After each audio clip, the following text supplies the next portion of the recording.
Hey, hey, hey, it's Tia, baby, and I am back with another video. I know it's been like ages since I did another video, but a girl was lazy and all this other stuff. You know how the norm. But I also want to thank the 950 plus people that viewed my Selena video. I want to thank you. I want to thank you for all the haters and all the supporters in commenting on that video. I really, really appreciate it.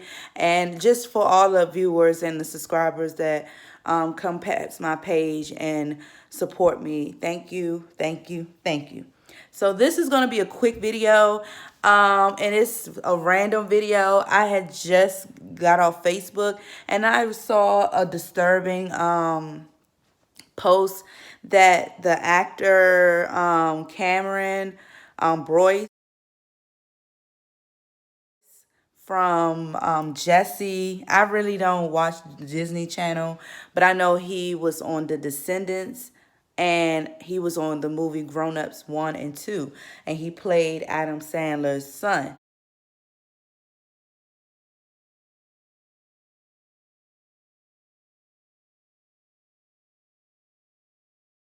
And he was a really cute little boy or whatever. And he died, and I thought that that was a hoax. I was like, I hope this is a hoax and not real. And it was confirmed by his family and the Disney corporation, and also other actors were tributing him on Twitter and stuff. So this was confirmed, and then TMZ confirmed, and it said that he had passed away from a medical condition in his sleep after a seizure, and he was being treated for it. So I was like, let me get my conspiracy theory out and see what's going on. So I did a little research, but before I go into that, I'm going to talk briefly about um, Cameron Boyce. Um, so Cameron Boyce was born May 28th, 1999, in Los Angeles, California. And he is half black. So his father is Afro-Caribbean, and his mom is no Afro. No, his dad is Afro-Caribbean and African American, and his mom is Jewish.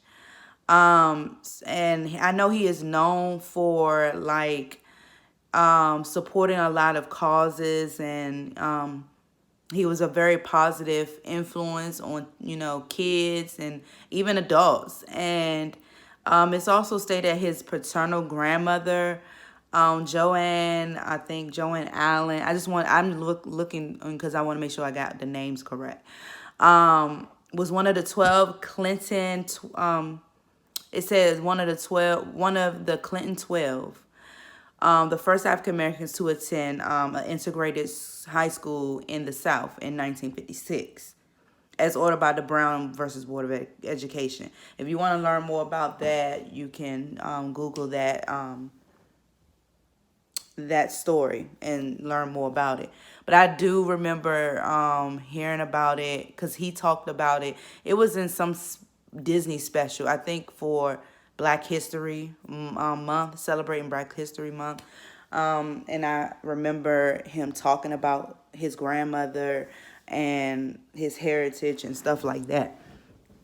But on to the the conspiracy theory. So, I read up on seizures because they said that he died from suffering a seizure in his sleep. And at first I was like, that don't sound right, because if he's being treated, because they said that he had a medical condition that he's being treated for. And I'm like, well, if he has a medical condition being treated for, how he end up dying from it? Because it seemed like he had it for a while if they say it was an ongoing medical condition that he's been treated for. So, I researched, it's different types of seizures. Like, one is, of course, epilepsy, which I think he had. Another one is absence seizures, which is You just basically staring into space, and you have like subtle body movements like blinking, eye blinking, and stuff like that.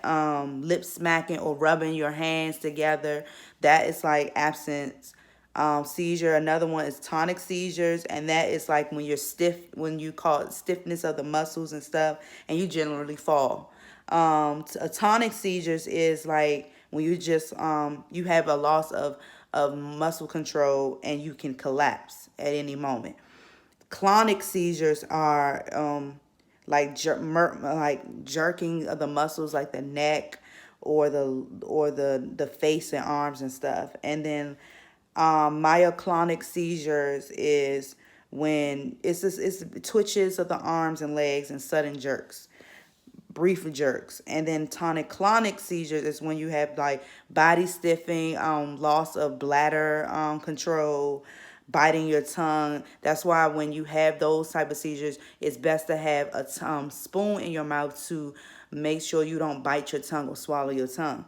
And also, when you have a seizure, you should always lay the person on, I think, believe the left side.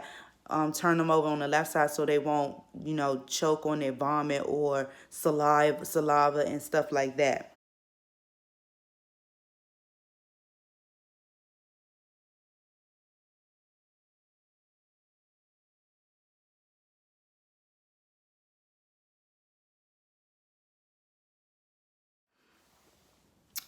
So the fact that, and I have a brother that had seizures, but he had seizures because he had high fevers, and but he grew out of it.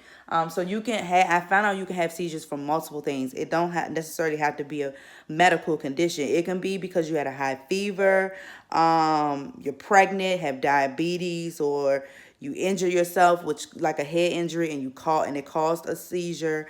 And I just learned that it can be emotional, like emotional seizure, like you fear, have constant fear, or deja vu and stuff like that. So I think with his, I mean, this is allegedly.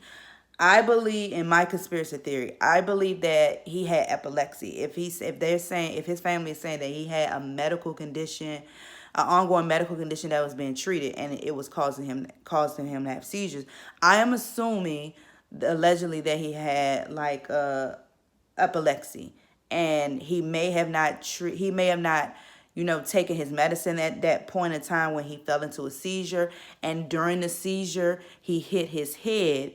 And once he got out of his seizure, because I read that most cases when you after having a seizure, you tend to feel tired and want to go to sleep. So especially during, and it's also especially during a head injury. So I'm thinking that when he had his seizure, because sometimes you can feel a seizure coming on.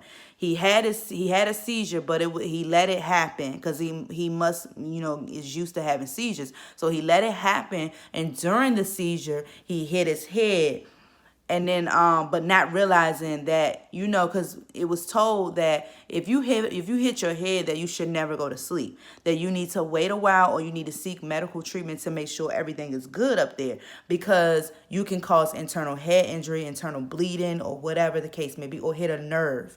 So it's best to not go to sleep when you hit your head, especially really hard. And I know in having a seizure, you're just collapsing. So I know you hit your head. If you had a head injury, that it was a hard hit. So I'm thinking that he had hit his head, and once he got out of his seizure, he fell asleep, and he never woke up, because when you out of a seizure, you're very disoriented, you're very drained, because you all your muscles and all that's like an exercise, everything is working at once, and you're discombobulated. So he probably knew, logically, that you're not supposed to fall asleep after a head injury, but after being in a seizure, you're disoriented, you're not thinking straight. So the first thing you're going by is your first reaction, which is tiredness. So he wanted to sleep on it. So he probably thought, okay, let me just go to sleep, or it's, lay down for a second, and maybe the throbbing of the pain will stop, not knowing that head injury may have triggered something more serious. And that's probably what caused him to pass away in his sleep. So it was like an incidental death. I'm just saying this is just hypothetically, this is just a conspiracy theory. I'm not saying that this actually happened, but it just seems more logical that he had epilepsy during the seizure. He hit his head. He didn't think to seek medical treatment, and he went by first reaction, which is to go to sleep, and he fell asleep and never woke up because obviously the head injury was much more serious than he thought. However, if people were around him when he had a seizure, I don't know why no one will seek medical treatment, will not tell him to go to sleep, will tell him, I don't know why no one would tell him would tell him why, I don't know why anyone would allow him to go to sleep after a head injury. They should have seek medical treatments. They should have told him, do not go to sleep. Try to keep him up until paramedics got there to check. On the camera cut off for me.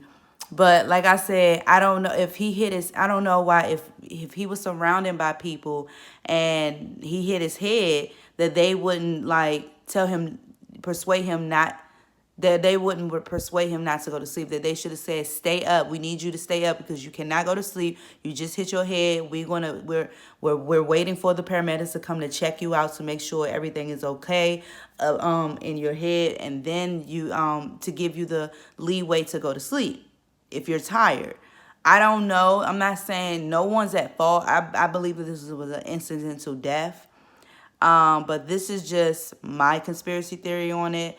And it's very sad, and because he was a positive influence on young kids and adults, and he seemed like he had a great career and that he had more going for him.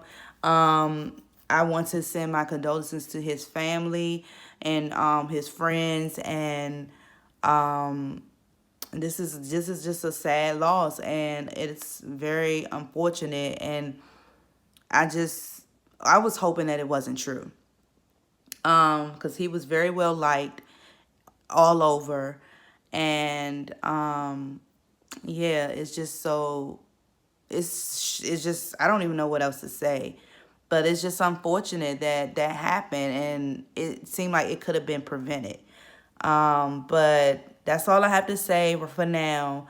Like, comment, subscribe, favorite, and support my videos, and I'll come back out with another video soon. Thanks. Peace.